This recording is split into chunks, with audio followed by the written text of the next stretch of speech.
We'll start with the fact that in a 2 QB league, I forgot to start second quarterback. Some might suggest that is an important thing to make sure that you have ironed out. It is, so it's super unfortunate because Tua Tagovailoa, yeah, there Do you it go. one more time. Tua was supposed to play all week. Mm-hmm. He had a little bit of rib issue, a little bit of finger issues going on, and everyone's like, "Oh, he's playing, not a problem." The clock in our hotel room. I was helping DJ a wedding. I was assistant to the head DJ, my buddy Craig. Okay. And I roll over and I look at the clock in our room. It says 9:50, and I'm like, "Perfect, not a problem." Come to find out, the clock was 8 minutes fast. So when I rolled back over and thought maybe I should go check my lineup, it was 9:53. I'm like, perfect. I have 7 minutes. Check my phone. It's 10. And I look at my roster, and Tua's right there at 10 a.m., right in my roster with a nice fat 0 projected. And when I saw 0, I'm like, he's not playing. And I lost. Whew, buddy. What's super unfortunate, too, is now I have Chase Edmonds out, but Russell Wilson, which we'll talk about later, will be returning. But my fantasy team is currently in shambles. I just need to get to the playoffs because there's a potential that Derrick Henry returns for the fantasy playoffs, which would be big time. I just have to limp my way to the playoffs. I would not hitch your wagon onto that. I won't either, but it has to happen. The other thing that happened this weekend that was very interesting, this was the first time I'd been to King County. No, I just went to Seattle. I was just in Seattle for something. This is my first time to King County since they mandated that you have to be vaccinated or have a negative COVID test. I'm vaccinated. I had my card and everything, but it was a really interesting experience because I walked into this bar called the Yard House, downtown Seattle, and we're standing there. He's like, "How many?" I said, 3. And he said, "Vax card." And I didn't even apply to me, so I started pulling out my ID, and he said, "No Vax card." I'm like, I was completely taken aback. It was super weird, and then I obviously pulled up the photo. I sat down, and I was talking with my buddies. The more actually having that happen to me made me realize like how absolutely insane it is that the government is able to tell private businesses who they cannot allow into their restaurant or place of business. And from this side of the state, looking over, you don't really think about it in that way until you actually have it happen to you, and you're like, okay, this is how we're doing this. There are a select few places here in Spokane that do operate that way, but they stick out like sore thumbs because of the rest of the way that the community is structured. And it's their choice, though. Like, that's the biggest difference is it's their choice that they want to do that, but it's still very unique. It's still very different. And so when that happened, I was like, because, again, it was a photo. I literally was like, here it is. And he was like, good. I don't even think they care.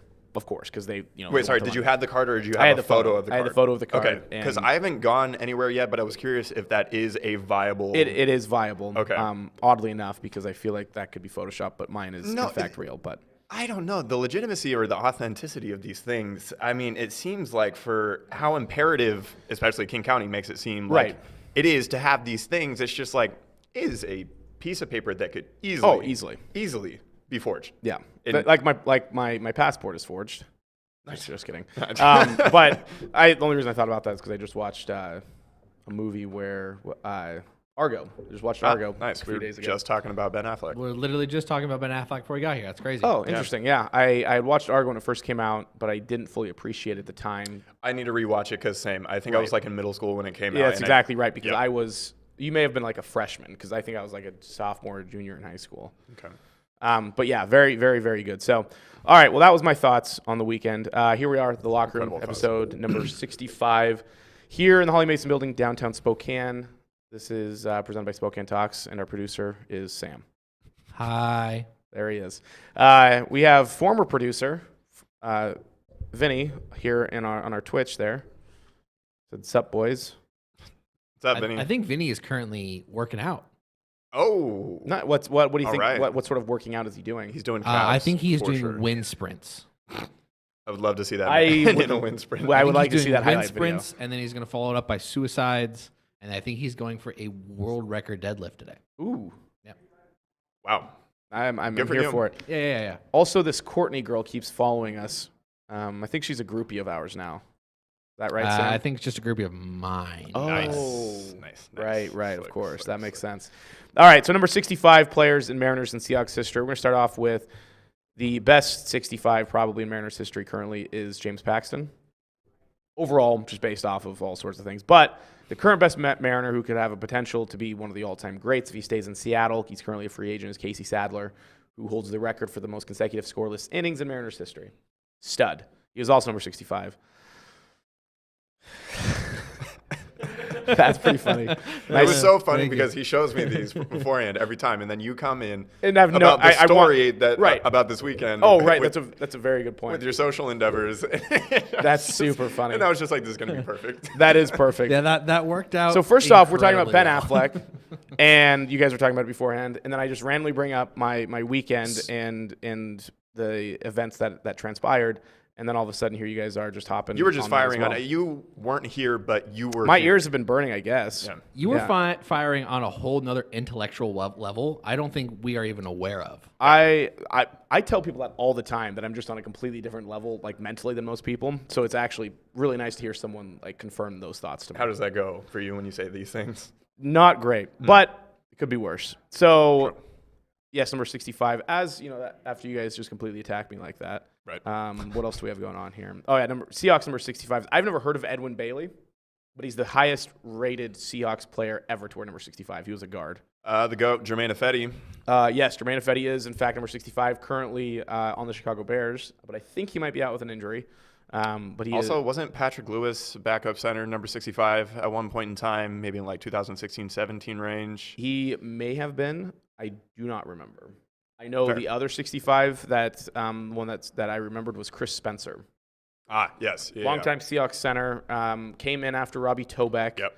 And kind of held it down until... He was pretty solid, yeah. He was very solid, yeah. His name never got mentioned, which is a good thing. Right. After him, then came Max Unger, and then now it's been kind of a revolving door of all sorts of different players. Also, I heard the name, or I saw the name on Twitter thrown out this weekend, Bradley Sowell. Do you remember when we tried that? Excuse of a guard out? Yeah, that was bad. That did not work out. I also forgot that we had Luke Jokel at one point. Last season, or 2 seasons ago, yeah. No. Yeah, it was more recent than that. No. 100%. Absolutely not. 100%. It was like 2017. Was it that long? No sooner. No, because 2018 was that year that they had like an uptick in production from their offensive line, and it was like, whoa. It was because we traded for Dwayne Brown. He was there. Tom. He was there right before Dwayne Brown. Anyway, yep. You're wrong. But he never ended up playing left tackle. He always played just guard. Right. Yeah, the Luke Jokel experiment should never have happened. Actually, that's incorrect. Signing a guy to compete like that is 100% fine. He never should have won the job. Correct. Yeah, because that did not go well at all. But nope. Yeah, other than that, not a lot of not a lot of success in the 65s in Seattle sports history. All right, so first off, we're going to be quick about this because I don't have a lot of insight and background on these two programs. But Selection Sunday for the women's national tournament, I don't know, they don't call it, obviously, March Madness, but the National NCAA Soccer Tournament, Selection Monday happens today at 1:30. Technically, both Washington State and Gonzaga women's soccer have a potential to get an at-large bid into the tournament. Most likely what's going to happen is the Cougs get in and the Zags do not, which is really unfortunate because the Zags have had probably their best season, definitely their best season statistically, their most wins they've ever had, but a little too strong in the top for them to make it. But Washington State, all the current projections I've seen have them making it, which is pretty cool for them. It's just nice to see, in general, success in the area, I think is the best way to put that. Both programs historically have not been super special. They've had great seasons over the last couple of years. Both are growing and getting better. So we'll see what happens. Like I said, that happens at 1:30. I'll be writing about it, so I'm sure you're really excited to read it. I'll check you out. Yeah. The other local sports news that happened this weekend is the Mead girls cross country team won 3A state for the first time since 1988. It was at Sunwillows Golf Course. They scored 114 points. And they were led by Alana Parker and Charlotte Cullen, who grabbed the last spot on the podium, finished 20th. A bunch of girls. They were the only team to have 5 runners finish within the top 60, and the Mead boys finished 3rd, taking home their first trophy in over a decade. So Mead cross country, Mead running in Spokane, as usual, does pretty well at the state tournament level. All right. Moving on to, well, actually, we won't go pros quite yet. So, Zags start Tuesday, or technically they start Saturday because they're going to beat Dixie State tomorrow. I would hope so. That would be a rough start to the season, to say the least. Right. That would be horrible. Could you imagine? Like, just entertain it for just one moment. Like, what would that do for their credibility and everything that they've worked over the past 20 years to build at? Actually, in a sick, twisted way, I'd kind of like to see it happen just for the chaos. But it's not going to. It's not going to. But I wonder what the line is. 20 plus. What? Give me a number. Give me an exact number. See if they have betting odds. 22.5. I don't think they even have it up yet, which is weird. Sweet. They should, right? Oh, here we go. No, this was last year. Well, last year, to kind of give you an idea, GU was 37-point favorites. Oh, wow. Okay, so over under 165. That's wild because that means that they would have projected the Zags to score like 100 points and Dixie State to only score like 60. So not great, but that's super funny. So they play, again, tomorrow against Dixie State. They'll win, but the big game is Saturday against number 5 Texas at home. Mark Few will be back coaching. He is currently suspended for the first 2 preseason games, which are exhibition games that they have just played and dominated as expected. And then tomorrow he will also be suspended. Brian Michelson, assistant coach, longtime assistant coach, former actual player, will be at the helm again. Here we go. Vinny has a couple questions here for us. He said he's on the Treddy all day, baby. He'll be here until 5 p.m. Nice. Sam? Yeah. Thoughts on the word Treddy? Big Treddy fan. Always been a Treddy fan. Will forever be a Treddy fan. Will die a Treddy fan. We did talk about, or you guys talked about before the show, about the whole Travis Scott thing. He said thoughts on Travis Scott killing 8 people. Not quite like that. I just found out that Drake was there, so yeah, fun fact. Wasn't up to speed. And yeah, pretty interesting stuff. Man, he's got a hot take in there. Yeah, he says when will this town understand Gonzaga will never win a championship? Oh, that's not even the hot take I was talking about. Few should have been fired. Yeah, I think he's lying. Also, okay, yeah. To be fair, do you know what that looked like?